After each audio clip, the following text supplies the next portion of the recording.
عمومی طور پہ کہا جاتا ہے یہ دنیا والے ہیں یہ دین والے ہیں، اور یہ دو تقسیمات کر دی جاتی. یہ تقسیمات ہمارا دین ہمیں نہیں سکھاتا ہے. دونوں پلڑے برابر رکھو، دنیا بھی اور دین بھی. اصل دنیا کیا ہے؟ ملا رومی بولے چیز دنیا از خدا غافل بدن. دنیا ہے کیا؟ خدا سے غافل ہونے کا نام دنیا ہے. وہ آپ چاہے ممبر پہ بیٹھ کے غافل ہیں یا دکان پہ بیٹھ کے غافل ہیں، وہ آپ دنیا داری کر رہے ہیں.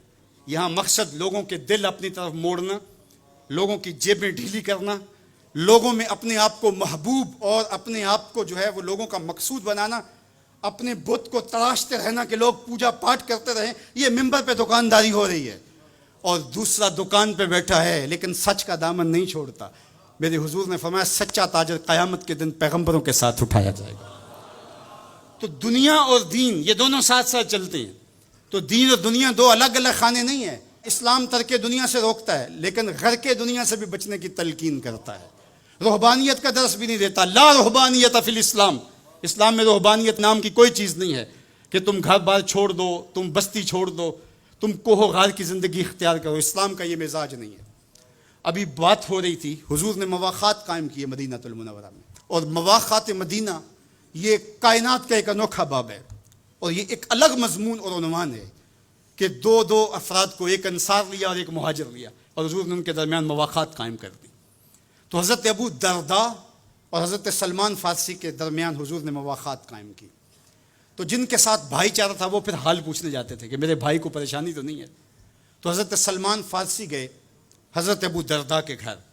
تو دیکھا کہ حضرت ابو درداء کی بیوی وہ عام سے کپڑوں میں تھی.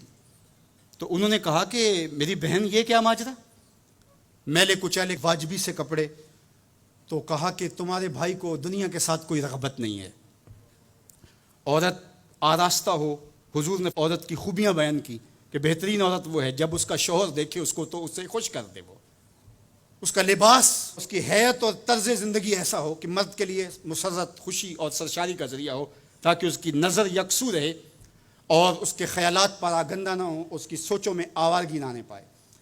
تو کہا کہ تمہارے بھائی کو رغبت ہی نہیں ہے دنیا کے ساتھ، اس لیے مجھے اس کی کوئی ضرورت نہیں ہوتی. خیر حضرت ابو درداء آئے تو کھانا لائے. تو حضرت سلمان فارسی نے کہا کہ آپ بھی کھائیے. کہا میں روزے سے ہوں. کہا کہ میں تو نہیں کھاؤں گا جب تک آپ نہیں کھائیں گے. تو نفلی روزہ مہمان کے لیے توڑا جا سکتا ہے. تو انہوں نے روزہ افطار کر لیا، ساتھ بیٹھ کے کھانا کھایا. رات پڑی، سونے لگے. تو حضرت ابو درداء مصلی بچھا لیا. حضرت سلمان فارسی نے کہا کہ جناب آپ کو میرے ساتھ سونا پڑے گا.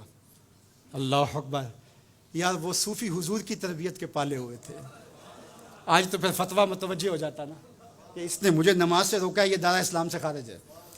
تو آپ نے کہا ٹھیک ہے، مہمان ہو، مہمان نوازی کا یہ بھی ایک ڈش ہے نا، چلو میں سو جاتا ہوں. سحری ہوئی تو سلمان فارسی اٹھے، ان کو اٹھایا، بیدار کیا. تہجد پڑھی دونوں نے. اور پھر حضرت سلمان فارسی نے کہا کہ تمہارا میں نے عمل دیکھا، تمہاری بیوی کے کپڑے میلے کچیلے تھے، تم نے روزہ رکھا ہوا تھا اور رات تم قیام کرتے ہو.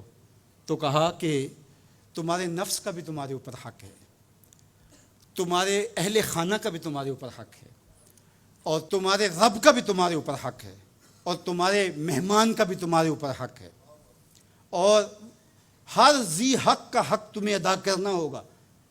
اور یہ بات چھڑی اور پھر دونوں چلتے ہوئے حضور کے پاس آ گئے.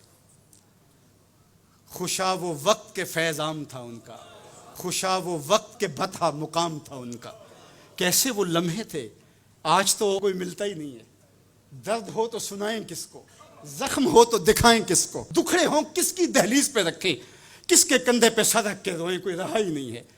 تو وہ اٹھے اور حضور کے پاس آئے، اور حضرت سلمان نے اپنی کہانی سنائی اور ابو درداء نے اپنی بات کہی. تو میرے حضور نے کیا کہا سنو. ارشاد فرمایا صدق سلمان، کہا میرے سلمان نے سچ کہا ہے.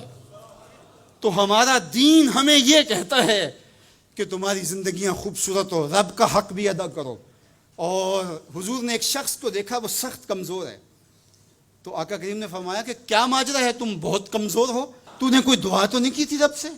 کہا جی حضور میں نے اللہ سے دعا کی تھی. کیا دعا مانگی؟ کہا میں نے اللہ سے کہا مالک جو بھی تکلیفیں ہیں، مصیبتیں ہیں، وہ آخرت کے حصے کی بھی دنیا پہ بھیج دے تاکہ یہیں فارغ ہو کے جاؤں، آخرت میری صاف ہو جائے.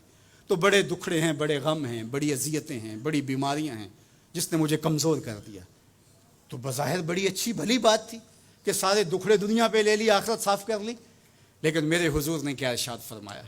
فرمایا تم نے یہ کیوں کہا کہ آخرت کے دکھ بھی دنیا پہ مل جائیں؟ تم نے یہ کیوں نہیں کہا ربنا آتنا فی الدنیا حسنۃ وفی الآخرۃ حسنہ، اللہ دنیا میں بہتریاں دے دے، آخرت میں بھی بہتریاں دے. وَكَذَلِكَ جَعَلْنَاكُمْ أُمَّةً وَسَطًا، جب تک ترازو پورا نہیں رکھو گے، جب تک دونوں پلڑے برابر نہیں ہوں گے، تم آگے کبھی نہیں بڑھ سکو گے.